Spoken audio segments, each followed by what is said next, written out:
বেদের একটা অঙ্ক দেখছি আমরা, কি বলছে না, if x proportional to 1/z,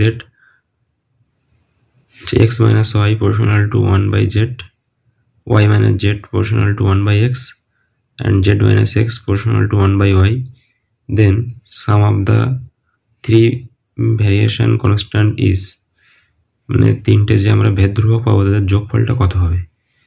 তাহলে প্রথমটা কি আছে না, x minus y সমানুপাতিক 1/z। তাহলে এটা আমরা কি হবে না, x minus y সমানুপাতিক উঠে গেলে এটা k1 ধ্রুবক বাই z। k1টা হচ্ছে অশূন্য ভেদ ধ্রুবক, এই জেডটা যেখানে গুণ করলে কি হবে না, xz minus yz is equal to k1।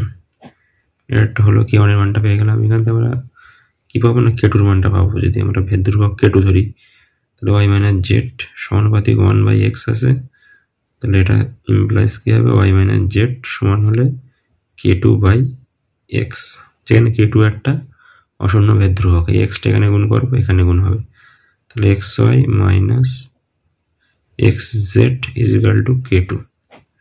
দুটো ভেদ ধ্রুবকের মান পেয়ে গেলাম। এখান থেকে একটা ভেদ ধ্রুবক পাবো আমরা z minus x সমানুপাতিক 1/y। তাহলে আমরা কি পাবো না, z minus x is equal to k3 by y।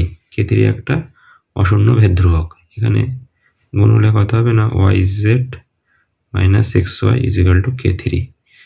তাহলে k1 এর মানটা পেয়ে গেলাম আমরা, এটা k2 এর মানটা পেয়ে গেলাম, এটা k3 এর মানটা পেয়ে গেলাম।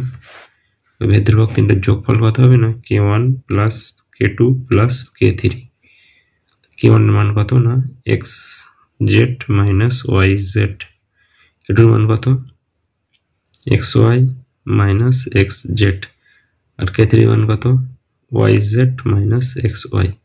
তো মাইনাস xy এর সঙ্গে plus xy cancel, plus yz এর সঙ্গে মাইনাস yz ক্যান্সেল, আর মাইনাস xz এর সঙ্গে প্লাস xz ক্যান্সেল, তাহলে 0।